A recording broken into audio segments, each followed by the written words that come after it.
டெல்லியில் வந்துட்டு ஒரு பாம் பிளாஸ்ட் நடக்குது. பண்ணது வந்துட்டு உமர் அப்படிங்கிற ஒரு மனிதர், ஒரு இஸ்லாமியர் அப்படிங்கிற அந்த ஒரு நிலை இது பார்க்குறோம் சார். இது என்ன மாதிரியான ஒரு சேர்க்கைனால இந்த மாதிரியான சேட்டைகளாக நடக்குது? அதாவது ஒவ்வொரு முறையும் இந்தியாவில் இப்படி தீவிரவாதிகளால் குண்டு வெடிப்புக்கு ஆளாகும் போது மதம் சார்ந்த வகையில் இஸ்லாமிய தீவிரவாதிகள் அப்படி என்றால் தீவிரவாதமே இஸ்லாமியர்களிடம்தான் இருக்கிறது என்பதை போல் ஒரு பிம்பம் கட்டமைக்கப்படுகிறது. அதனால் ஒரு ஜாதகத்தில் சனி யாருக்கு உச்சமாக இருக்கோ, யாருக்கு ஆட்சியாக இருக்குதோ, அவன் தேவையில்லாத பொம்பெல்லாம் தூக்கி தாத்தால் மேலே போட்டுப்பான். அவன் தீவிரவாதிக்கும் அப்படி தான் இருக்கும்னு சொல்லுவாங்க. 200%. ஒரு மனிதன் தீவிரவாதி ஆக வேண்டும் என்றால் அவன் ஜாதகத்தில் சனி முதலில் வலுப்பெற வேண்டும். ஒசாமா பின் லேடனை வளர்த்ததே யார் தெரியுமா? உண்மையான ஹிஸ்ட்ரியே அமெரிக்கா தான் வளர்த்தது. ஏனென்றால் அமெரிக்கா 360 டிகிரியை கட்டுப்பாட்டை வைக்கணும்னாக்கா அங்கே தீவிரவாதம் இருக்கணும். அந்த தீவிரவாதத்தை யார் செய்வான்? பந்தா பிளானட்டான ராகுவை கூப்பிட்டு இருந்தாப்பா ஒரு 1000 கோடி வச்சுக்கோ, யாருக்கு? பின் லேடனுக்கு அப்படின்னு சொன்னாக்கா ஏற்கனவே ஸ்திரத்தன்மை இல்லாமல் இருக்கிறாங்க. ஒரு நாட்டை பர்ச்சேஸ் பண்ண முடியாது, ஒரு நாட்டை அச்சுறுத்தலாம் இராணுவ பலம் கொண்டு. இப்போ அப்படி தான் அமெரிக்கா அச்சுறுத்தி சவுதி கிட்ட இருந்து ஆயில் எடுத்துக்குது, ஈரான்லேருந்து ஆயில் எடுக்கிறதுக்கு தான் ஈரான் அச்சுறுத்திக்கிட்டு இருக்குது. அவர் கொமேனி இடம் கொடுக்காம அவரால் எவ்வளோ சர்வைவல் ஆஃப் தி ஃபிட்டஸ்ட் இருக்குதோ அவர் தாக்கு பிடிக்கிறாரு. அப்போது சனி இருக்கான் பார்த்தீங்களா, அவன் தான் இரும்பு கதிபதி. குண்டுகள் இரும்பில் இருந்தால் வருது, துப்பாக்கி இரும்பில் இருந்தால் வருது. எல்லா இராணுவ தளவாடங்களும் இரும்பு இல்லாமல் இல்லை. மீடியா ஸ்கோர் நேயர்களுக்கு வணக்கம். நான் உங்கள் அஷ்ரஃப். இன்று நம்மோடு இருப்பது ஜோதிடர் சத்குரு மெஹரு அவர்கள். சார் வணக்கம். டெல்லியில் ஒரு பாம் பிளாஸ்ட் நடக்குது. அந்த பாம் பிளாஸ்ட்டில் பண்ணது உமர் அப்படிங்கிற ஒரு மனிதர், ஒரு இஸ்லாமியர் அப்படிங்கிற அந்த ஒரு நிலை. இதையெல்லாம் தாண்டி டெல்லியே பரபரப்பாகுது. இதில் ரொம்ப குறிப்பிட்டு ஒரு விஷயத்தை நம்ம பார்க்கணும் அப்படின்னா, ஒவ்வொரு முறையும் ஒரு தீவிரவாத இயக்கமோ இல்லை ஏதாவது ஒரு இடத்துல ஒரு பாம் பிளாஸ்ட் ஆகும்போது ஒரு மதம் சார்ந்த ஒரு நிலை ஒன்று உருவானுங்களேன், அது பழைய காலத்திலேயே இருக்கும். இன்றைக்கி இப்போ இந்த உமர் அப்படின்னு சொல்லி ஒருத்தர் பேசுகிறத வச்சு பார்க்கும்போது ரொம்ப புதுமையாக டெக்னாலஜி ஓரியன்டாக அந்த குரூப்பில் நிறைய டாக்டர்ஸ் இருக்காங்கன்னு சொல்கிறாங்க. நிறைய சயின்டிஸ்ட் அறிவாளிகள்லாம் சேர்ந்து ஒரு தீவிரவாத கும்பலை உருவாக்குற மாதிரியான ஒரு நிலை ஒன்று பார்க்குறோம் இல்லையா சார்? இது என்ன மாதிரியான ஒரு சேர்க்கைனால இந்த மாதிரியான சேட்டைகளாக நடக்குது? அதாவது ஒவ்வொரு முறையும் இந்தியாவில் இப்படி தீவிரவாதிகளால் குண்டு வெடிப்புக்கு ஆளாகும் போது மதம் சார்ந்த வகையில் இஸ்லாமிய தீவிரவாதிகள் அப்படி என்றால் தீவிரவாதமே இஸ்லாமியர்களிடம்தான் இருக்கிறது என்பதை போல் ஒரு பிம்பம் கட்டமைக்கப்படுகிறது. பொதுவாக துப்பாக்கி போன்ற படங்களில் கூட விஸ்வரூபம் படத்தில் கூட தீவிரவாதி கேரக்டர் என்றாலே அது இஸ்லாமியரை தான் அங்கே வைக்கிறாங்க, சித்தரிக்கிறாங்க. ஆனால் இது ஏன் அந்த இஸ்லாமியர்கள் மட்டும் இது போகிறது? கிறிஸ்துவ தீவிரவாதி என்று ஏன் சொல்வதில்லை? இப்போ பார்த்தீங்கன்னா அமெரிக்காவில் துப்பாக்கி கலாச்சாரம் இருக்குது. வருஷத்தில் ஒரு பையனாவது போய் அந்த கிளாஸில் 10 பேரை கொண்டு வர்றது நீங்கள் பத்திரிகையில் பார்ப்பீங்க. பையன் இத்தனைக்கும் அங்கே துப்பாக்கி கலாச்சாரம் ஸ்கூலில் படிக்கிற பசங்களுக்குள்ளேயே தீவிரவாதம் இருக்குது, சுட்டுறோம். அப்போ நம்ம கிறிஸ்துவ தீவிரவாதம் அப்படின்னு சொல்கிறது இல்லை. ராமஜென்ம பூமியை இந்துக்கள் போய் தாக்குனாங்க, அதில் பல 100 பேர்கள் இறந்தார்கள். அப்போ அதனால் இந்து தீவிரவாதினாக்கா கோபம் வந்துடுது. ஆனால் இஸ்லாமிய தீவிரவாதம் அப்படின்றது நாம் ரொம்ப இயல்பாக சொல்வதற்கும் சோலார் சிஸ்டத்துக்கும் நேச்சருக்கும் ஜோதிடத்திற்கும், ஜோதிடம் தான் நேச்சர், நேச்சருடைய பைலாஸை சொல்கிறது தான் ஜோதிடம். ஏதாவது தொடர்பு இருக்கான்னு கேட்குறீங்க நீங்கள். 100% தொடர்பு இருக்கிறது. 2004 வருடம் மிக சரியாக 2004. அந்த 2004ஆம் ஆண்டு என்னுடைய ஒரு நண்பர், அவர் பாட்டாளி மக்கள் கட்சியில் ராமதாசர் உறவினர் ஒருத்தர், என்னை கடவுள் போரும் பார்ப்பார், வெங்கடேஷன் பேர். அவருக்கு நான் சொன்னதெல்லாம் பலிச்சதுனால அப்போது எங்களுடைய ஊர் நான் ஏற்கனவே சொல்லியிருக்கேன் உங்களுக்கு, வேசார்பாடி. எங்கள் பாட்டி இன்னமும் அங்கே தான் இருக்காங்க, எங்கள் அம்மா அங்கே தான் இருக்காங்க, சித்தி எல்லாமே இருக்காங்க. நான் ஒருவன் மட்டுமே கலைத்துறையில் வர வேண்டும் என்று கடந்த 2000 இங்கே சினிமா கம்பெனி ஆரம்பித்து இங்கே இருக்கேன். என் தம்பி, அம்மா, பாட்டி, என் மொத்த உறவினர்களும் அங்கே வேசார்பாடியில் இருக்காங்க. அப்போது அந்த வெங்கடேஷன் பவர் உங்கள் வேசார்பாடியில் தான் ஒரு இன்ஸ்பெக்டர் ஒருத்தர் இருக்கார், மகாகவி பார்னர் இன்ஸ்பெக்டர். அவருக்கு ஜாதகம் நான் ஒரு நிமித்தமாக போகிறேங்க. அப்போ நானும் எங்கள் ஏரியாவுக்கு போயிட்டு இருந்தேன். ஸோ உங்கள் காரில் நான் வரலாமான்னாரு. வாங்கன்னு அப்படியே வந்தோடனே அங்கே இறங்கும்போது, வாங்க உங்களுக்கு ஒரு ஹாய் சொல்லிட்டு போங்க அவர்கிட்ட, அவரும் நல்ல நண்பர். கவிதையெல்லாம் ரொம்ப அந்த இன்ஸ்பெக்டருக்கு கவிதையின் மீது அவருக்கு நிறைய பற்று உண்டு அப்படின்னு சொன்னார். சரின்னு சொல்லிட்டு நான் நேராக உள்ளே போனால் அப்போ அன்றைக்கி வேசார்பாடி அது பரபரப்பான ஏரியா இல்லை, அப்பப்போ கொலை நடக்கும். அன்றைக்கி ஏதோ ஒரு கொலை கேஸை விசாரிச்சுட்டு இருக்காரு. கொலை செஞ்சவனுக்கு 3 பேரை பிடிச்சிட்டாங்க. அன்றைக்கி காலையில் 11 மணிக்கு கொலை நடந்திருக்கு, மத்தியானம் 3 மணிக்கெலாம் பிடிச்சிட்டாங்க. நாங்கள் லஞ்ச் பிரேக்குக்கு அப்புறமா போகிறோம், 2 மணிக்கு போகிறோம். 12 மணிக்கு 11 மணிக்கு கொலை நடந்தது, 1 மணிக்கே பிடிச்சிட்டாங்க. பிடிச்சிட்டு எப்படா கொலையை செஞ்ச நீன்னு கேட்குறாரு. அவர் வேறு யாரும் இல்லை, இன்றைக்கி 6 வியூஸ்ன்னு வருது இல்லை. அந்த ஆர்ஆர் வியூஸ்னு ஏசிபி ராஜேந்திரன், இன்றைக்கி அவரே ஒரு யூடியூப் சேனல் ஒன்று ஆரம்பித்து நடத்திக்கிட்டு இருக்கார் இல்லையா அவர். அப்போ அவர் இன்ஸ்பெக்டராக இருந்தார். நான் சொல்லி தான் பின்னாடி அவர் இதுவானார், ஏசி ஆனார். அப்போ போன உடனே அப்படின்னு உட்கார்ந்த உடனே நான் எடுத்த எடுப்பில் இந்த ஜோதிடம் உண்மை என்பதற்கு நிறைய ஆதாரங்களை கொடுத்தேன். சயின்டிஃபிக் ஆதாரங்கள், அதுக்கப்புறமா ப்ராக்டிக்கல் ஆதாரங்கள். நான் எப்போ பேசினாலும் 4 வால்ஸ் மேக் அ ரூம், 4 செவர்கள் ஒரு அறையை உருவாக்கும். அதில் முதல் செவர் என்பது ஜோதிடம். அந்த ஜோதிடம் இயற்கையிலிருந்து வருவதால் அந்த பிரபஞ்சம் 2வது செவரு. 3வது இதுக்கும் மதத்துக்கு என்ன தொடர்பு, உளவியலுக்கு என்ன தொடர்பு. அதனால் 4 வால் சேர்ந்தது ஒரு அறை. அதற்கு பிறகு ஆகாயத்திலிருந்து ஒரு உண்மை வரும். அதான் ஓஷோ சொல்வார், புத்திசாலிகளை நோக்கி உயர்ந்த உண்மைகள் வரணும். அந்த மாதிரி 4 ஆங்கிளில் பேசுவேன் நான். அப்போ தான் ஒரு விஷயத்துக்கு கரெக்டான துல்லிதமான ஒரு விடை கிடைக்கும், அல்லது ஒரு புரிதல் கிடைக்கும். அப்படி நான் இந்த ஜோதிடம் எந்த அளவுக்கு மனித வாழ்க்கையை தாக்குது என்பதற்கு ஜோதிட ரீதியாகவும் சொல்கிறேன், பிறகு அறிவியல் ரீதியாகவும் சொல்கிறேன், உளவியல் ரீதியாகவும் சொல்கிறேன், நடைமுறை வாழ்வியல் ரீதியாகவும் சொல்கிறேன். இது எல்லாத்தையும் சொல்லி முடித்த உடனே என்னை பேச விட்டு அவர் எதுவுமே பேசலை. அவர் எம்ஏ சைக்காலஜி படித்தவர். என்னை ஃபுல்லாக பேச விட்டார். அரை மணி நேரம் நான் பேசி முடித்தேன். அப்புறமா அப்படியே உத்து பார்த்துட்டு ஒரு பேப்பர் எடுத்தார். மேரி மிக சிக துவித மகுமி அப்படின்னு எழுதினார். நான் நினச்சேன் ஒரு கிறிஸ்துவர் போல் இருக்குது, அதனால தான் மேரின்றது முதல்ல வருது, அதனால் மேரி மதர், அந்த மேரி அன்னை போல் இருக்குது. சரி, நம்ம பேசுவது ஜோதிடம் சம்மந்தப்பட்டது, பிரபஞ்சம் சம்மந்தப்பட்டது, அறிவியல் சம்மந்தப்பட்டது, உளவியல் சம்மந்தம். இதுக்கு ஒரு மதத்தை உள்ளே கொண்டு வராரு, கிறிஸ்துவராக இருக்கிறாரு. சரி அப்படின்னா, என்ன சார் மேரி கிறிஸ்டின் ஆனோன்னா அப்படின்னாரு. இந்து தான் அப்படின்னாரு. அப்படின்னோடனே எனக்கு தெரியல சார் அப்படின்னா. ஒன்றும் இல்லைங்க, மேஷம், ரிஷபம், மிதுனம், கடகம், சிம்மம், கன்னி, துலாம், விருச்சிகம், தனுசு, மகரம், கும்பம், மீனம், இந்த 12 ராசியை மூளையில் பதிய வச்சுக்கிறதுக்கு எப்படின்னு நான் சிந்தித்தேன் ஒரு நாள் காலை பொழுது. அதுதான் மேரி மிக சிக துவித மகுமி. மேனா மேஷம், ரீனா ரிஷபம், மேரி மிக சிக, மீனா மிதுனம், கானா கடகம், மேரி மிக சிக, சீனா சிம்மம், கானா கன்னி, அதான் மேரி மிக சிக. மீண்டும் துலாத்திலேருந்து ஒரு 6 ராசி துவித மகுமி. தூணா துலாம், வீணா விரிசிக்கு. எனக்கு ஜோதிடத்தில் ஈடுபாடு உண்டு. சரியான நேரத்தில் தான் வெங்கடேஷ் உங்களை கூப்பிட்டு வந்திருக்காரு. இனி நீங்கள் உங்களை நான் விட மாட்டேன், நீங்கள் என்ன விட்டாலும் நான் உங்களை விட மாட்டேன் அப்படின்னு பிடிச்சிட்டு அந்த கான்வர்சேஷன் முடியும் போது ஒன்று சொன்னார். பாருங்கள், தீவிரவாதி அப்படின்றது கெட்ட வார்த்தை கிடையாது, தெரியுமா உங்களுக்கு? எங்கள் போலீஸ் அகராதியில் தீவிரவாதின்றது கெட்ட வார்த்தை கிடையாது அப்படின்னாரு. அப்படின்னா இதையே என்கிட்ட சொல்கிறாரு. அவன் கொள்கையில் தீவிரமாக இருக்கிறான், அவ்வளோதான். அது ஒரு கெட்ட வார்த்தை கிடையாது. வாடா போடா அப்படின்னு மரியாதை குறைவான வார்த்தை இல்லை. நாங்கள் போலீஸ் அகராதியில் எங்களுக்கு சொல்லிக் கொடுக்கப்பட்டது, எவன் ஒருவன் தான் கொண்ட லட்சியத்திலோ, தான் கொண்ட ஆசையிலோ, தான் கொண்ட கொள்கையிலோ, இல்லை தான் கொண்ட கருத்திலோ, அல்லது தான் கொண்ட கடவுளின் பாலோ, அல்லது தான் கொண்ட மதத்தின் பாலோ, அல்லது தான் கொண்ட உணர்ச்சியின் பாலோ, இதுதான் சரி, உலகத்தில் இதை தவிர எல்லாம் தப்பு அப்படின்னு யார் சொன்னாலும் அது தீவிரவாதம். உங்ககிட்ட அது இருக்குது, குறைச்சிக்கிங்கன்னாரு.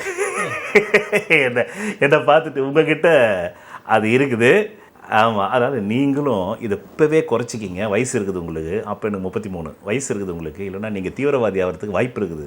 உங்களே ஒரு தீவிரவாதி தான் சொல்லியிருக்காரு. ஆமாம், ஏன்னா நான் ஜோதிடத்தை பற்றி தீவிரமாக பேசுகிறேன்ல. எதிராளி அவர் எம்ஏ சைக்காலஜி வேறு. எதிராளி எந்த கேள்வியை மூளையில் தயார் பண்ணுவாரோ அதை நான் முன்கூட்டியே உணர்ந்து அதுக்கும் பதில் சொல்லிடுறேன். அப்போ எதிராளியை மௌனிச்சு போயிடுறான்ல. அப்போ சொன்னார், உங்ககிட்டே அந்த குணம் இருக்குது, இப்போவே கம்மி பண்ணிக்கிங்க, இல்லைன்னா நீங்கள் பிற்காலத்தில் ஜோதிடத்தில் தீவிரவாதியாக வரத்துக்கு, ஆன்மீகத்தில் ஒரு தீவிரவாதியாக வரத்துக்கு வாய்ப்பு உண்டுன்னாரு. சாக்ரட்டிஸ் தீவிரவாதி. சாக்ரட்டிஸுக்கு 3 விதமான வாய்ப்புகள் தரப்படுகிறது. அதாவது அவர் விஷம் வைக்கிறதுக்கு முன்னாடி இதை பாருங்கள். 1, நீங்கள் ஏதோ அடிக்கடி உண்மைன்னு ஏதோ சொல்கிறீங்க மக்கள்கிட்ட, அதுதான் எங்கள் அரசாங்கத்துக்கு பிரச்சனையாக இருக்குது. அந்த உண்மையை பேச மாட்டேன்னு சொல்லிட்டீங்கன்னா நீங்கள் இதே ஏத்தென்ஸில் உயிரோடு இருக்கலாம். 3 கோரிக்கைகள் விஷம் வைக்கிறதுக்கு முன்னாடி. இல்லை, நான் அந்த உண்மையை இந்த ஏத்தென்ஸுக்குள்ளே பேசுவேன்னு சொன்னாலும் உங்களை நாங்கள் விஷம் வைக்க மாட்டோம், உங்களை கொண்டு போய் நாடு கடத்திடுறோம். எத்தேன்ஸ்லேருந்து கொண்டு போய் வேறு நாட்டு எல்லையில் விட்டுறோம், அங்கே வாழ்ந்துக்குங்க, அங்கே நீங்கள் அந்த உண்மையை பேசிக்கலாம், உங்களுக்கு விஷம் கிடையாது. அதுவும் கிடையாதுன்னு சொன்னீங்கன்னா தான் 3வது விஷம்.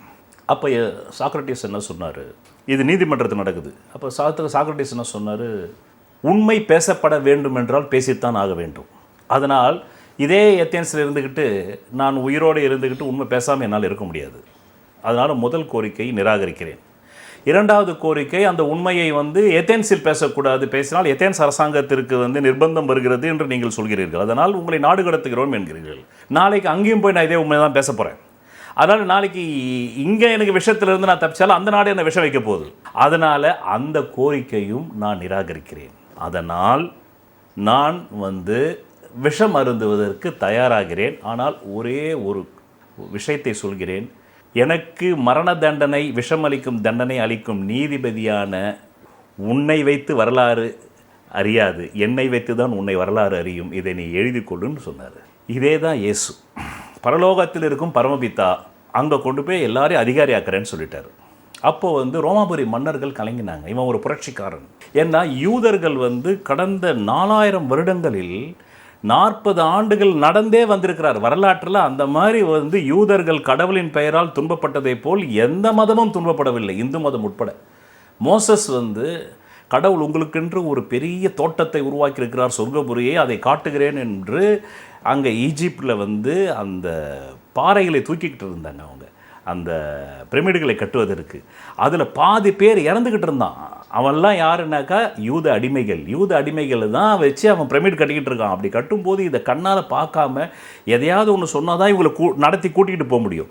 அதனால் கடவுள் வந்து நீங்கள் ஏன்டா இதை தூக்கி சாவறீங்க, கடவுள் உங்களை வந்து மிக விசேஷமாக வந்து உருவாக்கினார், நீங்கள் கடவுளுக்கு ரொம்ப வேண்டப்பட்டவர், இந்த பூமியிலேயே உங்களை தான் அவர் வந்து நீங்கள் தேர்ந்தெடுக்கப்பட்ட மக்கள்னு சொன்னார்.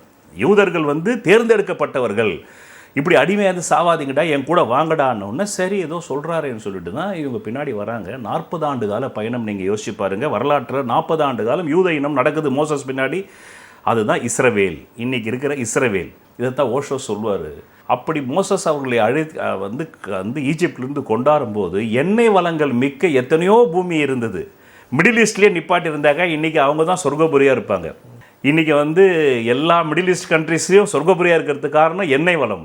கடவுளினுடைய தூதனுக்கு பூமிக்கு அடியில் எண்ணெய் வளம் இருக்கிறது என்று கூட தெரியவில்லை மோசஸுக்கு. கடைசியில் கொண்டு வந்து ஒரு சாதாரண பொட்டல் பாலைவனத்தில் விட்டாங்க யூதர்களை.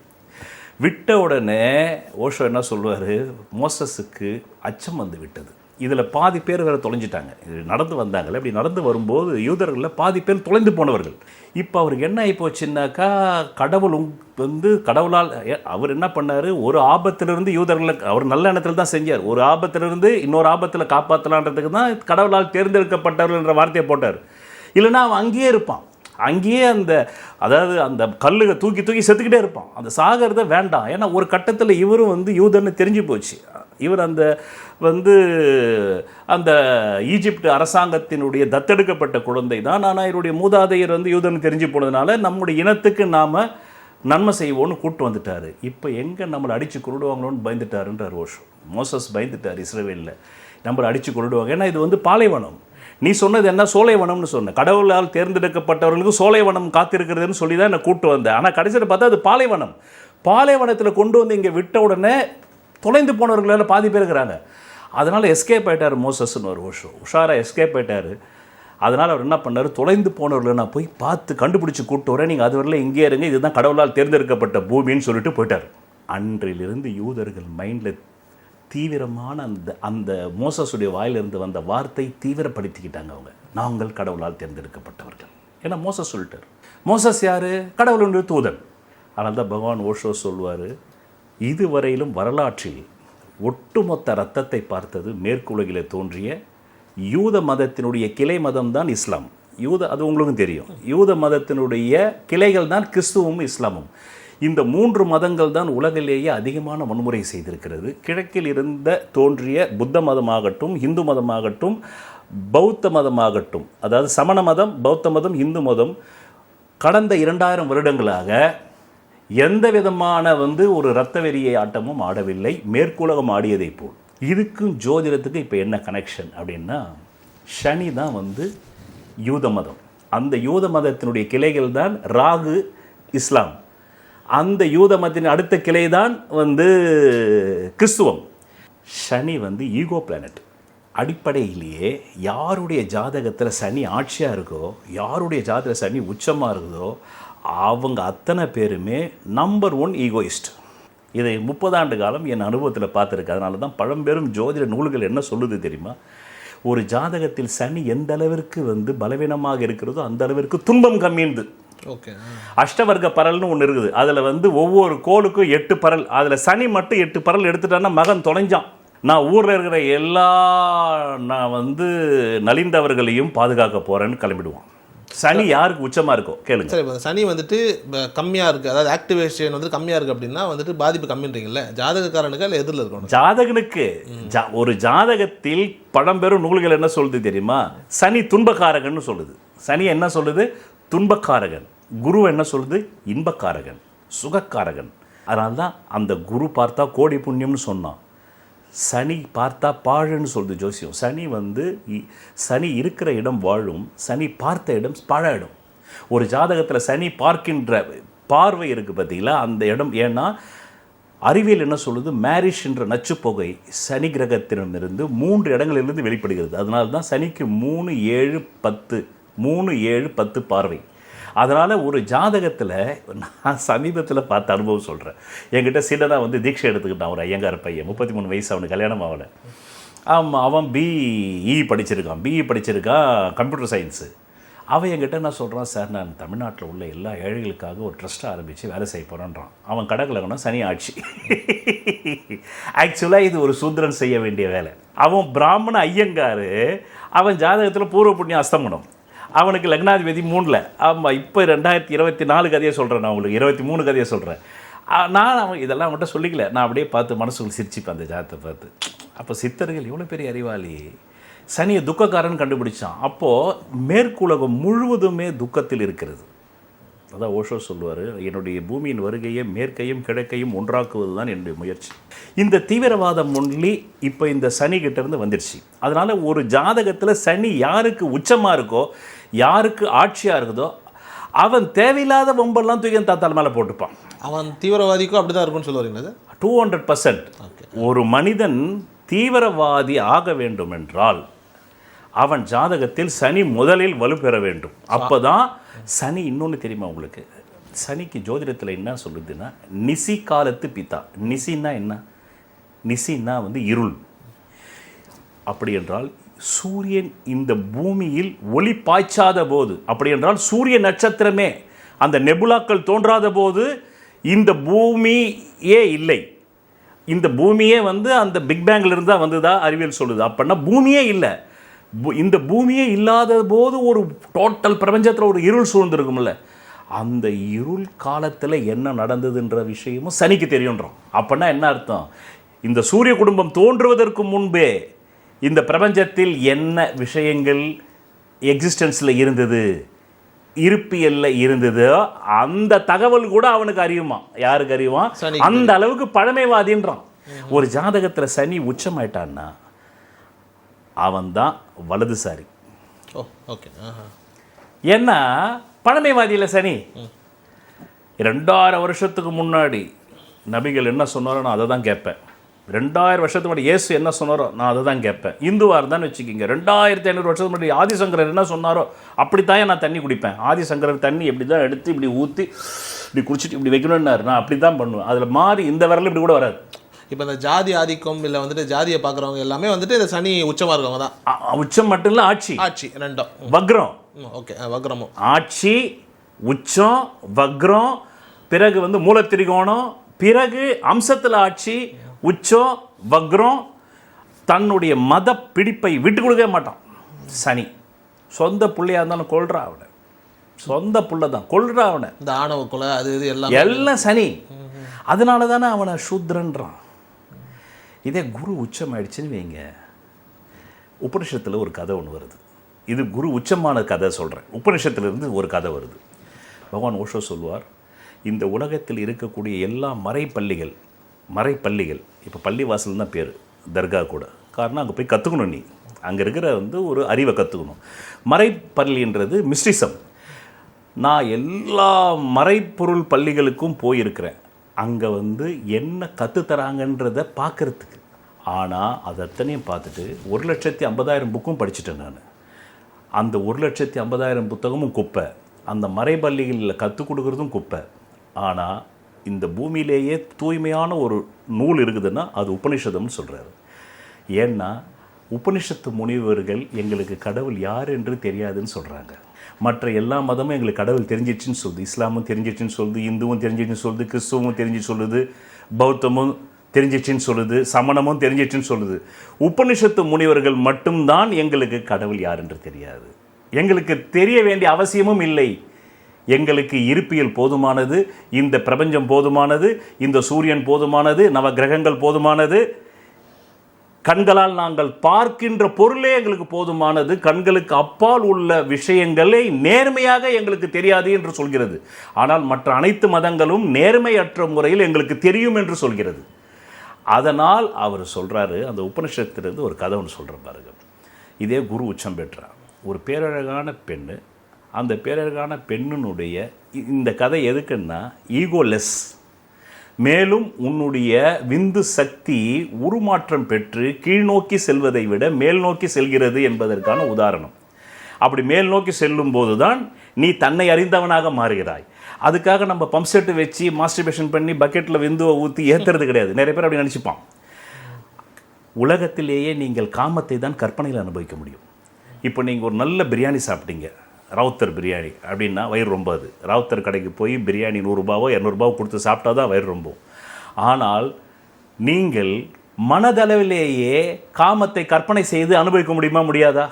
கற்பனை செஞ்சவன் அந்த பெண்ணோட நான் லவ் பண்ணுறேங்கன்னொடனே உங்களுக்கு டெம்டேஷன் வந்துடும். பென்னிஸில் நான் வல்கராக பேச நினைக்கக்கூடாது. அப்போ தான் இதை பார்க்குற ஆடியன்ஸுக்கு புரியும். மறைச்சி பேசுகிறதுக்கு இது நான் பேசுகிறது அறிவியல். அப்போது கற்பனையில் காமத்தை அனுபவிக்க முடியும். ஆனால் கற்பனையில் கோடீஸ்வரன் ஆக முடியாது.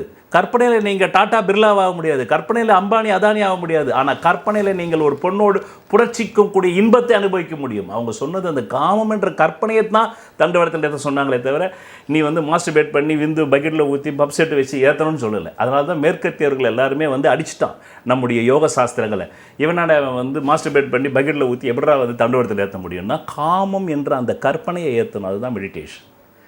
உண்மையிலேயே மெடிடேஷன் வந்துடுச்சுனாக்கா உங்களுக்கு காமமே தேவைப்படாது. அப்போ இந்த உபனிஷத்து முனிவர் கதையில் கிராமத்தில் திண்ணை இருக்கும். அந்த திண்ணையில் பேரழகான கணவன் மனைவி 15, 16, 18 வயசு பையன் உட்காந்துருக்கான். அப்போது அந்த வழியாக ஒருத்தன் போனால் இந்த பேரழகான பெண்ணை பார்த்த உடனே அப்படியே காமத்தில் விழுந்துடுறான். லவ் பண்ணுறான். இந்த பொண்ணு அவனை லவ் பண்ணி அவன் கூட போயிடுது. பையன் அப்பங்கிட்ட கேட்குறான், என்னப்பா உங்கள் பொண்டாட்டி வழிபோக்கனோட லவ்வில் போயிட்டாலே நீங்கள் கேட்காம இருக்கிறீன்னா? மகனே, எனக்கு மனிதர்களுடைய மனங்களின் பலவீனம் தெரியும். உன் தாயும் அவனை விரும்புகிறாள், அவனும் உன் தாயை விரும்புகிறான். இடையில் நான் எப்படி தடுக்க முடியும்? இது உபனிஷத்தில் வர கதை. 2 ஆண்டுகளுக்கு முன்பு வரையிலும் இந்தியாவில் திருமணமான ஒரு பெண் திருமணம் கடந்த இன்னொரு ஆணோடு உடலுறவு வைத்து கொண்டால் அந்த ஆணை தான் தண்டித்து கொண்டிருந்தது இந்திய ஐபிசி சட்டம். ஆனால் பெண்ணை தண்டிக்கவில்லை. இதே தான் 1931 பிறந்த பகவான் ஓஷோ 20 ஆண்டுகளில் 21 வயசில் அவர் 41, 51 ஞானம் பெற்று 55வது வயசில் 52 1953 உபன்யாசம் பண்ணிக்கிட்டு இருக்கார் இந்தியாவில். இதே சுப்ரீம் கோர்ட் இன்னைக்கு எதுக்கு தடை விதிக்கப்பட்டிருக்கிறதோ, திருமணம் ஆகியிருந்தாலும் நீ ஒரு பொண்ணை விலை கொடுத்து வாங்கலை. நீ ஒரு கல்யாண ஒரு பொருளை நீங்கள் விலை கொடுத்து வாங்கினாக்கா அதுக்கு உயிர் கிடையாது. அது இன்னொரு ஆணை விரும்பாது. ஒரு பெண் என்பவள் ஒரு பொருள் அல்லன்னு ஓஷோ சொன்னார். நீ திருமணம் என்ற பெயரில் ஒரு பெண்ணை காசு கொடுத்து அந்த உடம்பை வாங்கலை, அந்த மனசை வாங்கலை. நீங்கள் 2 பேரும் திருமணம் என்ற வாழ்க்கைக்குள்ளே போகலான்றதுக்கு ஒரு ஒப்பந்தத்தில் வரீங்க. அந்த ஒப்பந்தம் எங்கே முடிஞ்சாலுமே அவள் போயிட போகிறா அவனை விட்டு. அப்படி இருக்கும்போது திருமணமான ஒரு பெண்ணோ திருமணமான ஒரு ஆணோ இன்னொரு வேற்றொரு ஆணோடைய பெண்ணோடைய உடலுறவு வைத்து கொண்டால் இதில் சட்டம் எப்படி உள்ள வரும்னு கேட்டார். ஆனால் அவர் மீது எல்லாரும் சேர்த்த வாரி அடித்தாங்க. ஒரு மதவாதியாக இருந்துக்கிட்டு இவர் இப்படி பேசலாமா? இவர் ஒரு குருன்னு சொல்கிறாரு, ஆன்மீக குருன்றாரு. ஏன் கலாச்சாரம், இந்திய கலாச்சாரம் என்ன, பாரம்பரியம் என்ன, பாரத தேசம் என்ன அப்படின்னா பஞ்சபத்தினி பாஞ்சாலி எப்படி வாழ்ந்தா? 5 புருஷனோட ஒரு பொண்ணு எப்படி வாழ்ந்தா? அவள் தான் தாய் வழி சமூகத்தின் கடைசி பெண். இப்போ 53 ஓஷோ என்ன சொன்னாரோ அது கிரைம்னு சொன்ன இதே ஐபிசி காலப்போக்கில் இன்னைக்கு நேற்று கூட ஒரு வீடியோ உங்களுக்கு அனுப்பிச்சேன், பாலிமர்லேருந்து வந்தது.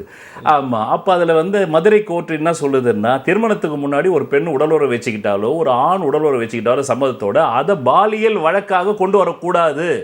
அதனால் இந்த வழக்கை தள்ளுபடி செய்கிறேன். ஏன்னா காலம் போகிற போக்கில் எல்லாம் மாறிடுச்சு.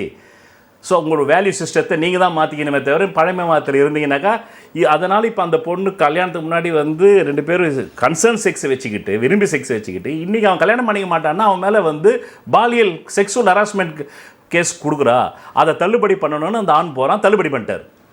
ஏன்னா நீங்கள் விரும்பி தான் வச்சுக்கிட்டீங்க.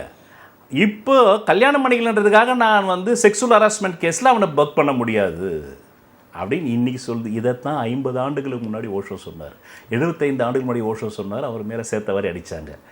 அதுதான் வந்து உலகத்தில் 3 விதமான மனிதர்கள் பிறக்கிறார்கள்.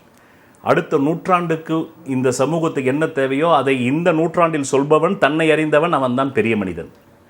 அந்த காலம்னா அந்த அன்னைக்கு என்ன அறிவு மக்களிடம் இருக்குதோ அந்த அறிவு இருக்கிறவன் 9 to 5 ஜாப்பு செய்கிறவன். அந்த சமகால அறிவும் இல்லாதவன் பைத்தியக்காரன். ஓஷோ போன்ற மனிதர்கள், சாக்ரட்டிஸ் போன்ற மனிதர்கள் எல்லாம் காலத்துக்கு முன் தோன்றிவிட்டார்கள். அதுதான் அவங்களுடைய பிரச்சனை. பாருங்கள், 1950 ஓஷோ சொன்னது தானே நீ சுப்ரீம் கோர்ட் ஒத்துக்குச்சு.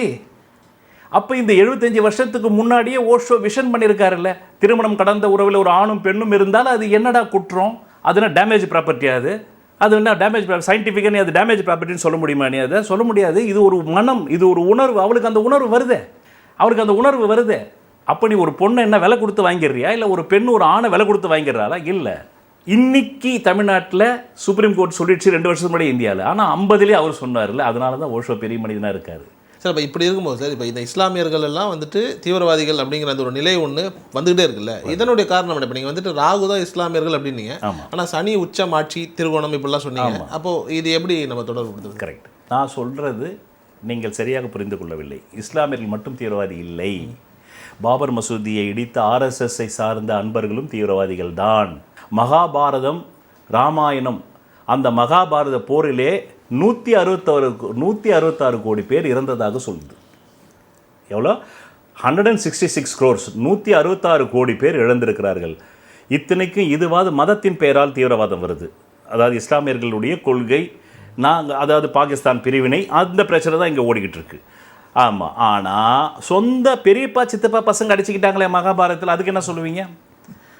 அப்போ அது தீவிரவாதம் இல்லையா? அதுக்கு கடவுளின் அவதாரமான கண்ணனே வந்து தலைமை ஏற்கலையா? அந்த போருக்கு தலைமை ஏற்கலையா? ஆனால் நீங்கள் சாட் ஜிபிடியில் போட்டு பார்த்தீங்கன்னாக்கா மகாபாரதம் நடந்ததற்கான விஞ்ஞான ரீதியான காரணங்கள் இல்லை, இது ஒரு மத நம்பிக்கையாக இந்துக்கள் கடைப்பிடிக்கிறார்கள் தான் சொல்லுது. ஆனால் நான் என்ன சொல்ல வரேன், அதே சாட் ஜிபிடியில் போய் நீங்கள் இப்படி போடுங்க, வரலாறு 100% உண்மையானு போடுங்க. நான் இதெல்லாம் போட்டு எடுத்தேன் இந்த ஷூட்டிங்காக. நான் கடந்த 5 நாள் ஹோம்ஒர்க்கில் இருந்து தெரியும் உங்களுக்கு. நான் போட்டு எடுத்தேன். சாட் ஜிபிடி என்ன சொல்லுது? வரலாறு 100% துல்லிதம் இல்லைன்னு சொல்லுது. அதை எப்படி துல்லிதமாக்க முடியும்? இப்போ நான் கேட்குறேன் உங்களை, நம்ம 2 பேர் உட்காந்து பேசுகிறோம். இப்போ ஒரு விண்கல் மோதிடுச்சு. இப்போ டைனோசர் காலத்துக்கு முன்னாடி என்ன இருந்ததுன்றது வரலாறுக்கு தெரியாது. ஏன்னா டைனோசர்ன்ற மிகப்பெரிய வந்து ராட்சச உருவமே அழிஞ்சு போகிற அளவுக்கு ஒரு சேதாரம் வந்திருக்குதுன்னா அப்போ டைனோசர் வாழ்ந்த காலத்தில் எப்படி இருக்குதுன்றது வரலாறுக்கு என்ன தெரியும்? அதனால தான் சாட் ஜிபிடி ரொம்ப அழகாக சொல்லுது, வரலாறு என்பது 100% துல்லிதம் அல்ல. கிடைக்கப்பட்ட ஆதாரங்கள், கிடைக்கப்பட்ட தொல்லியல் பொருட்களை வைத்து தான் வரலாறு கட்டமைக்கப்படுகிறது. 1000 வருஷம் கழிச்சு வேற ஒன்று கிடைக்கலாம். மகாபாரத காலத்தில் வந்து பயன்படுத்தப்பட்ட உலோகம் இன்னிலிருந்து 1000 வருடங்கள் கழிச்சு கிடக்கலாம். இப்போ நாம் 2 பேர் பேசிக்கிட்டு இருக்கோம், டைனோசர் காலத்தில் மோதின மாதிரி ஒரு விண்கல் இப்போ இந்த கணத்தில் மோது கம்ப்ளீட்டாக முடிஞ்சு போச்சு, இந்த ஆஃபீஸே இல்லை. பிறகு 400 பில்லியன் கோடி ஆண்டுகள் கழிச்சு மீண்டும் பூமி வருது. அப்போ நம்மளும் அஷ்ரஃப் என்ன பேசணுன்றதுக்கு வரலாறு தெரியுமா? நாம் இன்றைக்கி எதுக்காக இங்கே அசம்பிள் ஆனோம், எந்தெந்த கேள்விகளுக்கான நாம் விடையை வந்து மக்கள்கிட்ட கொண்டு போகணுன்றதுக்காக உட்காந்தோம், நாம் இதில் எவ்வளோ பதிவு பண்ணப்பட்டிருக்குது இந்த கேமராவில்ன்றது எல்லாமே அழிஞ்சு போயிடும். பிறகு எத்தனையோ 1000 கோடி ஆண்டுகள், பில்லியன் ஆண்டுகள் கழிச்சு மீண்டும் சூரிய நெபுலா வெடிப்புகள் வந்து மீண்டும் பூமி உருவாகலாம். மீண்டும் ஒரு சமூக நாகரிகம் வரும்போது அஷ்ரஃபும் வந்து ஜோதிட சத்குருஜி மேருவும் செய்த கான்வர்சேஷன் மக்களுக்கு தெரிய வாய்ப்பு எப்படி இல்லையோ அப்படித்தான் மகாபாரதம் நிச்சயம் நடந்திருக்கிறது. அதில் எந்த விதமான டவுட்டுமே வேண்டாம். அதே மனிதர்கள் மீண்டும் பிறந்ததால் தான் அந்த ஞாபகம் இருக்கிறது. அதனால் அறிவியலுக்கு வந்து பகவான் ஓஷோ சொல்வார், அறிவியலுக்கு வந்து ஒரு எல்லை உண்டுன்னுவர். ஆனால் அறிவியலுக்கு ஒரு எல்லை உண்டு என்பதை பகவான் ஓஷோ சொல்வதற்கு முன்பே ஜோதிடம் சொல்லிவிட்டது. இல்லை என்ன, நாங்கள் ஒரு ஜாதகத்தை எடுத்து கடந்த காலத்தில் 10 விஷயம் கேட்குறோம். இப்போ உங்களுக்கு கூட நான் ஜாதகம் பார்த்துருக்கேன். உங்களுடைய கடந்த காலத்தில் நான் 5 விஷயம் சரியாக சொல்லணும்னா இல்லையா? நீங்களே ஆச்சரியப்பட்டீங்க. அப்போ இதே மாதிரி தான் 5 விஷயம் நாங்கள் சரியாக சொல்கிறோம். அடுத்த 5 விஷயம் எதிர்காலத்தில் நடக்குது. அப்போ அதுக்கு ஒரு சயின்ஸ் இருக்குது. இல்லை, அந்த சயின்ஸு வந்து இன்னும் சயின்ஸ் அறியவில்லை. அதனால தான் 3 விதமான சயின்ஸ் இருக்குது. ஒன்று அறிந்தவை, இன்னொன்று அறிந்து கொண்டிருப்பவை, இன்னொன்று என்றைக்குமே அறியாதவை. அதுதான் ஜாஸ்தி. இந்த சயின்ஸுக்கான வளர்ச்சியே கடந்த 500 ஆண்டுகள் தான். டெலஸ்கோப்பை கண்டுபிடிச்ச அப்புறம் தான் இவ்வளோ வளர்ச்சி. ஆனால் இந்த ஜோதிஷம் யுக யுகமாக இருந்திருக்கு. அதனால தான் ஓஷோ ஜோசியத்தை பற்றி ஒரு புக்கு பேசியிருக்கார். அந்த புத்தகத்தின் பெயர் ஹிடன் மிஸ்ட்ரிஸ், தமிழில் மறைந்திருக்கும் உண்மைகள். அவர் சொல்கிறார், நாம் நினைத்து கொண்டிருக்கிறோம் ஜோதிடம் என்பது இனிமேல் வளர்ச்சி பெற வேண்டிய ஒரு கலை என்று. கிடையாது. பல மாபெரும் சமூகங்களில், வளர்ச்சி பெற்ற சமூகங்களில் இந்த ஜோதிடம் உச்சத்தை தொட்டிருந்தது. ஆனால் போர்களின் வாயிலாகவும் டைனோசர்கள் எப்படி விண்கற்கள் பூமியின் மீது மோதியதாலும் அவையெல்லாம் அழிந்து போனது. ஆனால் இன்று இருக்கும் இந்த ஜோதிடம் எச்ச சொச்சம். அதனால தான் என்னுடைய பதிவு கீழே கூட சார் நீங்கள் ஜோசியத்தை பற்றி ரொம்ப கம்மியாக பேசுகிறீங்க, 10% பேசுகிறீங்க, மற்ற உலக விஷயங்கள் 100% பேசுகிறேன்னா நான் 90% ஜோசியம் தான் பேசுகிறேன். ஆனால் நீங்கள் நினைக்கிற ஜோசியம் நான் பேசலை. அதுதான் ஓஷோ சொல்லுவார், கடைத்தெருவில் அமர்ந்து கொண்டு 1000 ரூபாய் வாங்கி கொண்டு உங்கள் எதிர்காலத்தை சொல்லும் ஜோதிடனுக்கு நான் ஆதரவாக பேசவில்லை. அதான் அவர் சொல்லுவார், 99% ஜோதிடர்களுக்கு ஜோதிடம் என்றால் என்னவென்றே தெரியாதுன்றார் அந்த புத்தகத்தில். அவர்கள் சரடு திரிக்கிறார்கள். தே ஆர் ஜஸ்ட் பிளஃபிங் என்றார். பிளஃபிங்னா சரடு திரிக்கிறது, கயிறு திரிக்கிறது. They are just bluffing. 99% of astrologers are just bluffing. They don't know what is astrology. Only 1% of astrologers know what is astrology. அவங்க ஜோதிடத்தின் அடிப்படையை கற்றுக்கொண்டதால் மட்டும் பேசவில்லை, அந்த ஜோதிடத்தையே கற்றுக்கொள்ளவில்லை என்றாலும் தங்களுடைய உள்ளுணர்வால் அவர்கள் எதிர்காலத்தை சொல்ல முடியும். அப்படித்தானே ரிஷிகள் சொன்னாங்க. இதை உருவாக்கினவங்களே உள்ளுணர்வில் தானே இதை உருவாக்கினாங்க. டெலஸ்கோப் இல்லாத போது, அதுக்கப்புறமா உங்களுக்கு சேட்டலைட் இல்லாத போது எப்படி கரெக்டாக சொன்னால் ஒவ்வொரு அந்த இன்னைக்கு ஒன்றுமே இல்லை. ஹியூமன் எப்படி கேட்டகரி பண்ணுதுன்னா சயின்ஸு CHNOPS இதுதான் உங்கள் உடம்புல இருக்குது. Carbon, CH hydrogen, CHN nitrogen, carbon, hydrogen, nitrogen, oxygen, phosphorus, sulphur. இந்த 6 உலோகங்களால் ஆனவன் தான் மனிதன் என்று அறிவியல் சொல்கிறது. இந்த 6 உலோகங்களும் சூரிய குடும்பத்தில் இருப்பதாக வானசாஸ்திரம் சொல்கிறது, நாசா சொல்கிறது. இதே 6 உலோகங்கள் பிரபஞ்சத்தில் எல்லா நெபுலாக்களிலும் எல்லா நட்சத்திரங்களிலும் இருக்கிறது. இப்போ சூரியன் எடுத்துக்கிட்டீங்கன்னா அதில் தான் hydrogen, helium, 90% of hydrogen and helium தான் அதில் இருக்குது. நம்ம மனித உடம்புலையும் ஹைட்ரஜன் இருக்குது. அதனால தான் சூரியன் ஆத்மகாரகன்னா. அதனால் ஜோதிடமும் பொருட்களோடு தான் பேசுகிறது, பொருள் அல்லாதவற்றை பேசவே இல்லை. சூரியன் உச்சமாக இருந்தால் உன் உடம்புல ஹைட்ரஜன் அதிகமாக இருக்குன்னு அர்த்தம். சந்திரன் உச்சமாக இருந்தால் உன் உடம்புல சிலிக்கான் அதிகமாக இருக்குன்னு அர்த்தம். புதன் உச்சமாக இருந்தால் பாஸ்பரஸ் அதிகமாக இருக்குன்னு அர்த்தம். அப்போ இந்த CHNOPS என்ற இந்த carbon, hydrogen, nitrogen, oxygen, phosphorus, அப்புறமா சல்ஃபர், இந்த 6 உலோகங்களால் ஆனவன் தான் மனிதன். இப்போ இந்த ஒசாமா பின் லாடன் மாதிரியான ஆட்கள்லாம் இருக்காங்களே, இப்போ இவங்க தான் இந்த தீவிரவாதத்துக்கே தலைவர்கள் இப்படின்ற மாதிரியான ஆட்கள்லாம் இருக்காங்களே, ஆமாம், இவங்களுக்குலாம் என்ன மாதிரியான காம்பினேஷன் இருக்கும்? இதை கொஞ்சம் ஆழமாக பார்க்கணும். ஜோதிஷம் என்ன சொல்லுது தெரியுமா? சனி ஸ்திர கிரகம், ராகு முகமதிய கிரகம், ஆனால் அதுக்கு சொந்த வீடு கிடையாது. அது எந்த வீட்டில், அது கொஞ்சம் அடிப்படை உங்களுக்கு தெரியும் நினைக்கிறேன். ராகு நிழல் கிரகம். ராகு போய் எந்த வீட்டில் உட்காருதோ அந்த வீடே தன்னுடைய வீடுவை போல் ஆக்ட் பண்ணும். பக்கத்து வீட்டில் போய் உட்காந்துட்டு அது வீடு நினச்சிக்கலாம். அதனால தான் ஜோதிஷம் இன்னொன்று என்ன தெரியுமா சொல்லுது?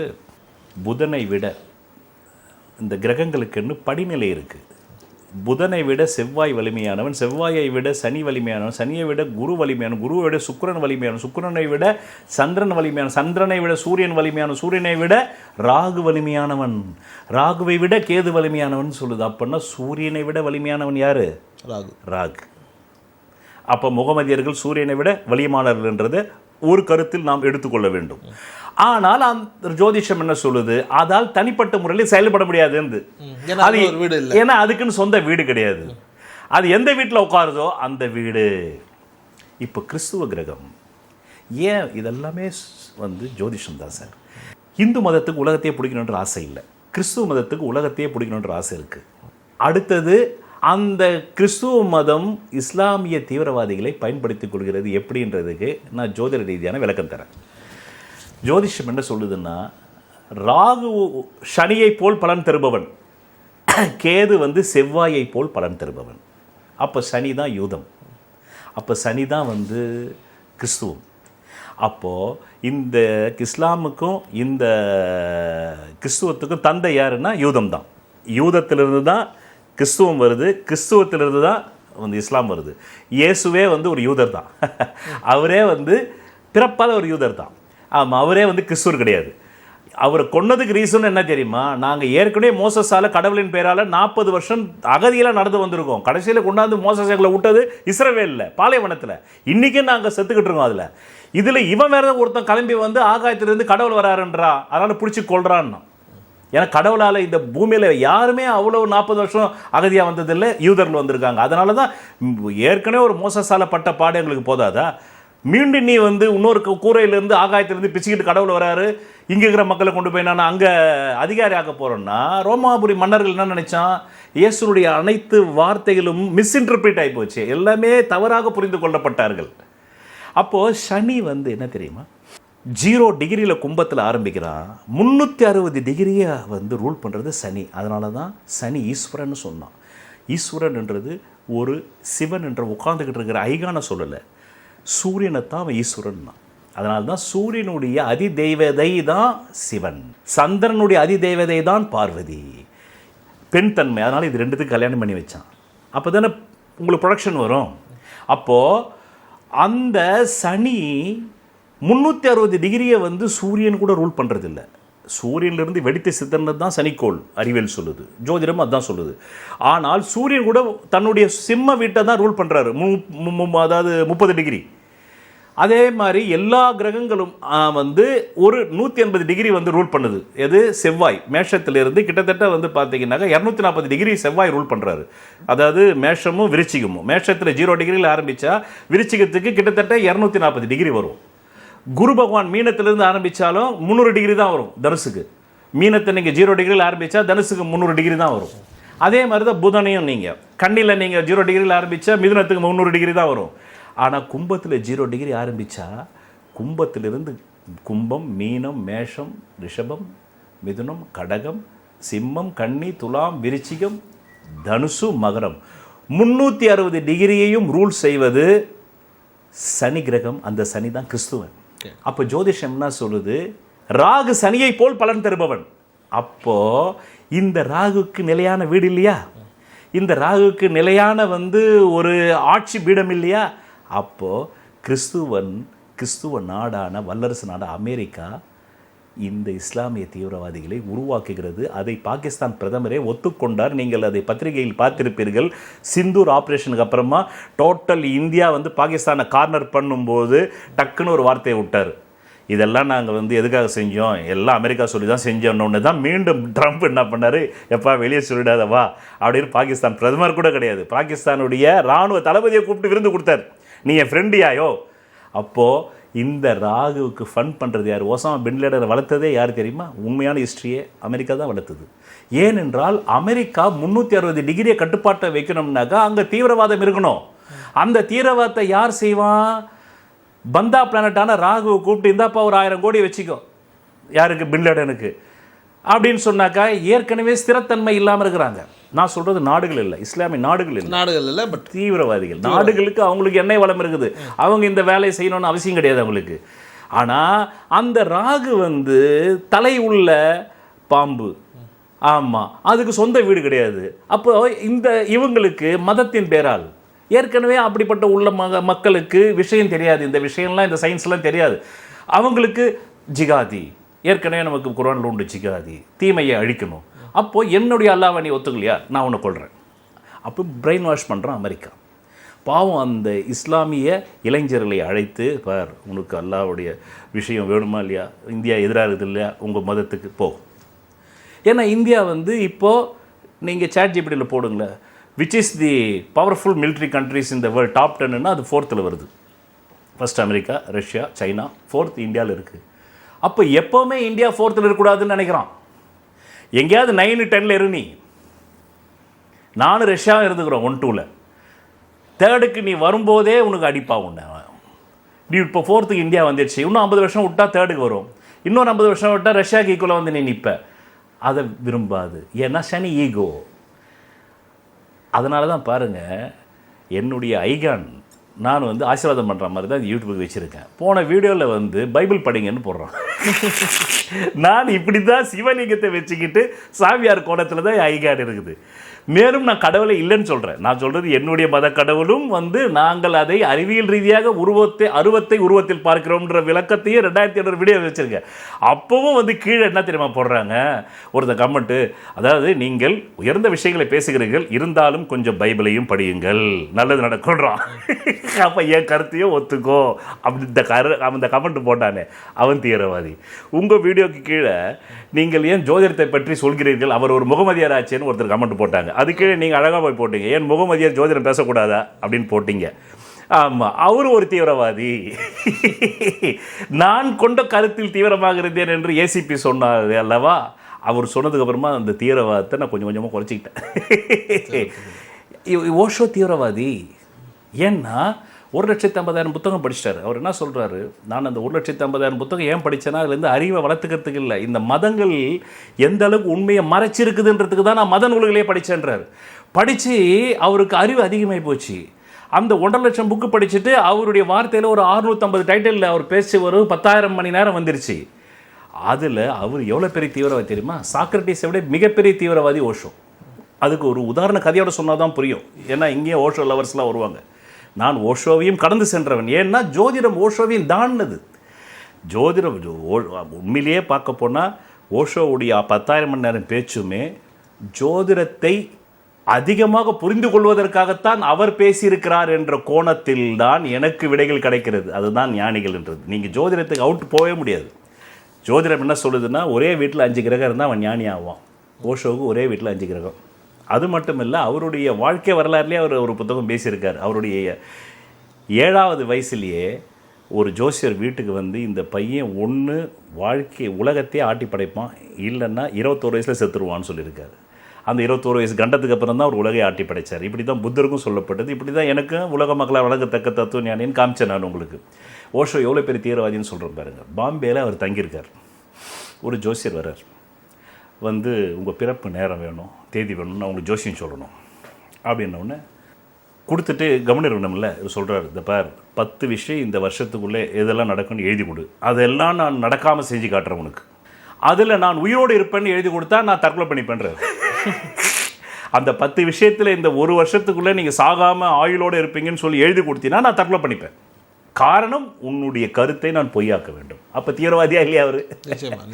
ஆனால் கடைசியில் அவருடைய மரணம் ஒரு விஷம் வைக்கப்பட்ட மரணமாகத்தான் இருக்கும். காரணம், அவருக்கு ஆயுள் ஸ்தானத்தில் 8 கிரகம் உட்கார்ந்ததுன்றது எனக்கு அவர் ஜாதக ரிஷபலகனம், அவர் இந்த தனுசு ராசி, அவர் கரெக்டாக விஷம்தான் வைக்கப்பட்டது. இன்னொன்று சொல்கிறேன், உண்மை எப்போதுமே வந்து ஃபோர்ஸ் பண்ணக்கூடாது. ஃபோர்ஸ் பண்ணால் அது தீவிரவாதம். ஆனால் உண்மை உங்கள் கையில் கிடைச்ச உடனே ஃபோர்ஸ் பண்ண தான் செய்யும். அதனுடைய தன்மை அப்படி. அதனால தான் அது அவங்க இது உண்மை ஆச்சே, உன் கண்ணுக்கு உண்மை தெரியலையே, ஆனால் என் கண்ணுக்கு உண்மை தெரியுதேன்னு.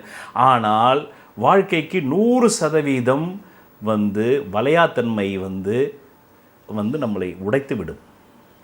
அதனால தான் சாக்ரட்டிஸ் அது உண்மைன்னு தெரியுது, அதை அவன் மாற்றி பேச விரும்பலை. இதுதான் உண்மைன்னு தெரிஞ்சிச்சுனாக்கா உங்களால் அதை மாற்றி பேச முடியாது. அதுதான் தீவிரவாதம். அங்கே தான் ஓஷோவும் கொல்லப்பட்டார், சாக்ரட்டிஸும் கொல்லப்பட்டார், இயேசுவும் கொல்லப்பட்டார். அவர் அதை உண்மைன்னு நினச்சிட்டார். எனக்கு தந்தை மேலே இருக்கார், நீ யூதம் ஒத்துக்கலையோ. அப்படி தீவிரவாதம் என்பது இஸ்லாமியத்தில் மட்டும் இல்லை, ஒவ்வொரு தனி மனித குடும்பத்தில் இருக்கிறதுன்ற. நான் இப்போது ஒரு குடும்ப தலைவன் இருக்கான், இந்த பாருப்பா நாம் மாதமான இவ்வளோ தான் செலவு பண்ணணும், இப்படித்தான் வாழணும், நம்ம வந்து அப்போ தான் இந்த பட்ஜெட் நான் சம்பாதிக்கிற 50,000 குடும்பம் நடத்த முடியும்னு அப்பா சொல்கிறாரு. இல்லை அம்மா சம்பாதிக்கிற குடும்பத்தில் அம்மா சொல்கிறாங்க. பையன் அதெல்லாம் முடியாது, எனக்கு 20,000 மொபைல் வேணும், மாதமான ரீசார்ஜ் பண்ணணும், வாரமானால் நான் வந்து ஷாப்பிங் பண்ணணும் அப்படின்னு பையன் சொல்கிறான். இப்போ அப்பா இந்த 50,000 வந்து தீவிரமாக எல்லோரும் அடக்குனாக்கா அவர் வந்து ஒரு குடும்ப தீவிரவாதி தான். ஸோ தீவிரவாதின்றது கெட்ட வார்த்தை இல்லை. நீ கொண்ட கொள்கை, நீ கொண்ட உணர்ச்சி, நீ கொண்ட கடவுள், நீ கொண்ட மதம், நீ அந்த மத புனித நூல், அது மட்டுமே உண்மை என்று யார் பேசுகிறானோ அவன் எல்லாம் தீவிரவாதி தான். அவன் இஸ்லாமியனா இருக்கலாம், இந்துவா இருக்கலாம், பௌத்தனா இருக்கலாம், கிறிஸ்துவனா இருக்கலாம், யாராவனா இருக்கலாம். சரி, நம்ம இப்போ இப்படி இருக்கும்போது இப்போ நீங்கள் சொன்னீங்க அந்த மாதிரி வந்துட்டு கிறிஸ்தவர்கள் தான் வந்துட்டு இஸ்லாமியர்கள் ஆட்டி படிக்கிறாங்க. அதாவது வந்துட்டு 100% அதை இவரே ஒத்துக்கிட்டாரு. பாகிஸ்தான் பிரதமர் ஒத்துக்கிட்டாரு. ஆமாம், பாகிஸ்தான் பிரதமர் ஒத்துக்கிட்டாரு. அப்போ இதில் யூதர்களுக்கான இடம்னு ஒன்றுமே இல்லையா? 100% இருக்குது. அந்த யூதர்கள் தான் ஓஷோ ரொம்ப அழகாக சொல்கிறார். என்னுடைய சன்னியாசிகள் 5000 பேரில் 2700க்கும் மேற்பட்டவர்கள் யூதர்கள். நான் அதிகமான ஜோக்குகளை சொல்வதே அவர்களுக்காகத்தான். காரணம், வாழ்க்கையில் சிரிப்பையே பார்க்காதவர்கள். நீங்கள் சொன்னால் ஆச்சரியப்படுவீர்கள். ஹிட்லர் 60 லட்சம் பேரை கேஸ் சாம்பரில் வந்து சாகடிக்கும் போது கூட அவர்கள் ஜோக்குகளை பகிர்ந்து கொண்டார்கள். அடுத்த 10 செகண்டில் கேஸ் சாம்பர் ஓப்பன் ஆக போகுது. அந்த கேஸ் சாம்பருக்குள்ளே கூட அவங்க வந்து ஜோக்ஸ் பரிமாறிக்கிட்டாங்க. காரணம் என்னவென்றால், இந்த கடந்த 4000 வருடங்களில் இந்த இனம் அழிக்கப்பட்டதை போல் உலகத்தில் வேறு எந்த இனமும் அழிக்கப்பட்டதில்லை. நான் அவர்களை உண்மையிலேயே புத்திசாலி என்று ஒத்துக்கொள்கிறேன் என்றார். நான் அவர்களை உண்மையிலேயே புத்திசாலி என்று ஒத்துக்கொள்கிறேன். ஒரு நாட்டை பர்ச்சேஸ் பண்ண முடியாது, ஒரு நாட்டை அச்சுறுத்தலாம் இராணுவ பலம் கொண்டு. இப்போ அப்படி தான் அமெரிக்கா அச்சுறுத்தி சவுதிக்கிட்ட இருந்து வந்து ஆயில் எடுத்துக்குது, ஈரான்லேருந்து ஆயில் எடுக்கிறதுக்கு தான் ஈரான் அச்சுறுத்திக்கிட்டு இருக்குது. அவர் கொமேனி வந்து இடம் கொடுக்காம அவரால் எவ்வளோ சர்வைவல் ஆஃப் தி ஃபிட்டஸ்ட் இருக்குதோ அவர் தாக்கு பிடிக்கிறாரு. அப்போது சனி இருக்கான் பார்த்தீங்களா, அவன் தான் இரும்பு கதிபதி. குண்டுகள் வந்து இரும்பிலிருந்து தான் வருது, துப்பாக்கி இரும்பிலிருந்து தான் வருது. எல்லா இராணுவ தளவாடங்களும் இரும்பு இல்லாமல் இல்லை. அவன் அதில் முதல்ல ஃபோக்கஸ் பண்ணான். அதாவது ஜோதிடத்தில் ஒரு பழமொழி இருக்குது, குரு கொடுத்தால் சனி தடுப்பார், சனி கொடுத்தால் எவர் தடுப்பார். அதனால தான் ஒரு பழமொழி உண்டு, 30 வருஷம் வாழ்ந்தவன் இல்லை, 30 வருஷம் கெட்டவன் இல்லை. சனி உச்சம் பெற்றுட்டா அவனுக்கு துன்பம் அதிகம். அந்த துன்பத்தை சந்தித்தால் தானே அவன் நாடை வந்து வெற்றி கொள்ள முடியும். சனி 360 டிகிரியை தன் கட்டுப்பாட்டில் வச்சிருக்கிறான். வேற எந்த கிரகமும் வைக்கல. மற்ற குரு வந்து 300 டிகிரியோடு அவர் தன் வேலையை முடிச்சுக்கிறாரு. மீனம் டு தனுசு. புதனும் 300 டிகிரியோட முடிச்சுக்கிறாரு. கன்னி டு மிதுனம். நான் சொல்கிற கணக்கு புரியுதுல உங்களுக்கு? கும்பத்திலிருந்து மகரம் வரணும். சூரியனையும் தன் கட்டுப்பாட்டில், சந்திரனையும் தன் கட்டுப்பாட்டில். அதனால தானே அமெரிக்காக்காரன் கிறிஸ்துவ நாடு சந்திரனையும் பிடிக்கணுன்றான்.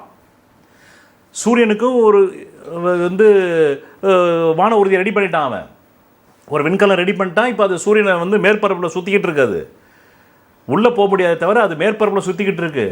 அப்போது சனி சூரியனையும் தனக்குள்ளே கொண்டு வந்துட்டான், சந்திரனையும் கொண்டு வந்துட்டான். அதனால தான் ஓஷோ அழகாக சொன்னார், அமெரிக்கா ஒவ்வொரு வருடமும் பல மில்லியன் லட்சக்கணக்கான டாலர்களை நிலா பந்தயத்திற்கு நடத்துவதற்கு காரணம் என்னவென்றால், இந்த பூமியின் துணைக்கோள் தான் நிலா. அதனால தான் ஜோதிடம் அதை தாய் கிரகம்னு சொல்லுது. ஏன்னா நம்மளை தாயை போல அது ஒரு நேச்சுரல் சேட்டலைட். அது மற்ற எல்லா கோள்களும் தூரத்தில் இருக்குதுல்ல, அந்த தூரத்தில் இருக்கிற எல்லா வந்து உலோகங்களையும், எல்லா மினரல்ஸு, எல்லா ரா மெட்டீரியல்ஸு எல்லாத்தையும், தாது மூல ஜீவம்னு சொல்லக்கூடிய பயோ வந்து கெமிக்கல்ஸு எல்லாத்தையுமே பூமிக்கு கொடுக்கறது சந்திரன் தான். அதுதான் அதை ஜோதிஷம், அது நேச்சுரல் சேட்டலைட்டுன்றான்.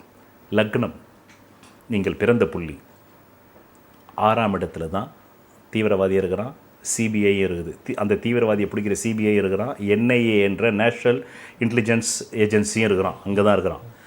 எங்கே குற்றவாளி இருக்கிறானோ அங்கே தான் குற்றத்தை கண்டுபிடிப்பவனு இருப்பான். 6ஆம் இடத்துல ருணம், ரோகம், சத்ருன்னு சொல்லுது. இது பார்த்தா 3 வார்த்தை மாதிரி தெரியும், ஆனால் ஒவ்வொரு வார்த்தைக்கும் 100 பார்வைகள் இருக்குது, 100 விஷயங்கள் இருக்குது. ருணம்னா கடன் வழக்கு, நோய்னா நோய், சத்ருனா விரோதி. நீங்கள் இந்து கோயிலெல்லாம் பார்த்தீங்கன்னா துவாரபாலகர்கள்னு சொல்லுவாங்க. அதாவது அந்த மெயின் கருவறைக்கு முன்னாடி 2 பேர் நிற்பாங்க, பாடி கார்ட்ஸ். துவாரபாலகர்கள்னால் வேறு ஒன்றும் கிடையாது, பாடி கார்ட்ஸ். சொல்லப்போனால் SPG special force, SFG special security ஃபோர்ஸ்னு சொல்கிறாங்களே, இப்போ பிரதமர்கள்லாம் தராங்களே, ஆமாம், அந்த ஸ்பெஷல் செக்யூரிட்டி ஃபோர்ஸ் தான். இப்போ முருகன் கோயிலுக்கு போனீங்கன்னா அங்கே வாசலில் 2 பேர் நிற்பாங்க, அந்த முருகன் கருவறைக்கு முன்னாடி 2 பேர் நிற்பாங்கல்ல. ஒரு லக்னத்துக்கு ரைட் ஹேண்ட், இப்போ ஒரு ரவுடிக்கு ரைட் ஹேண்ட் லெஃப்ட் ஹேண்ட் இருப்பாங்க, பெரிய பணக்காரர்களுக்கு ரைட் ஹேண்ட் லெஃப்ட் ஹேண்ட் இருப்பாங்க. அந்த மாதிரி ஒரு ஜாதகனுக்கு ரைட் ஹேண்டு லெஃப்ட் ஹேண்டு 6, 8. 6ல் என்ன இருக்குது? கடன் இருக்குது, வழக்கு இருக்குது, நோய் இருக்குது. ஒரு விரோதி வந்தான்னா அவன் உன்னை வீழ்த்திடுவானா, நீ அவனை வீழ்த்துவியா? அது எங்கே இருக்குது? 6ல் இருக்குது. 8ல் என்ன இருக்குது தெரியுமா? மரணம் இருக்கு. 6ல் மரணம் இல்லை. 6ல் வந்து வர்ற விரோதி கூட சண்டை போட்டு நீ ஜெயிப்பியா இல்லை அவன் உன்னை ஜெயிச்சிருவானா, அதுதான் 6ல் இருக்கு. 8ல் அந்த விரோதியோட நீ சண்டை போட்டு செத்து போவியா உயிரோடு இருப்பியான்றது 8ல் இருக்குது. இதுக்கு நடுவில் தான் ஒரு ஆணுடைய மர்ம உறுப்பை வச்சான், ஒரு பெண்ணுடைய யோனி அங்கே வச்சான். 7ஆம் பாவம். பழம்பெரும் நூல் ஒன்று சொல்லுது, நீ தேர்ந்தெடுக்கிற மனைவி மட்டும் நோயாளியாக இருந்தால் ஒன்று நோயில் சாவ, அவன் மட்டும் பல புருஷன் வந்து விரும்புகிறவளாக இருந்தால் நீ தூங்கும்போது அந்த பல புருஷனை கூப்பிட்டு வந்து கல்லை போட்டு உன்னை கொன்னுடுவான். அதுதான் மரணம் 8ல் இருக்குது. இதைத்தான் எங்கள் நார்த் மெட்ராஸில் கொச்சையாக இருக்கு, நம்ம பேசக்கூடாது, ஒன்று சண்டையில் சாவு இல்லை கொண்டையில் சாவணும். அவனுக்கு ஜோசியம் தெரியாது. ஆனால் இல்லாததை நீ பேசக்கூட வார்த்தை கூட வராது உனக்கு. சண்டைன்றது 6, கொண்டன்றது 8, முடிஞ்சு போச்சு. சண்டைன்றது 8, கொண்டன்றது 6. 6ஆம் இடம்தான் வந்து சோரம் போகிறது. மனைவி இருக்க இன்னொரு பொம்பளையை தேடி போகிறது ஆணாக இருந்தால். அதே மாதிரி கணவன் இருக்க இன்னொரு அவன் மனசுக்கு பிடிச்ச அழகான ஆணை தேடி போகிறது 6ல் இருக்குது.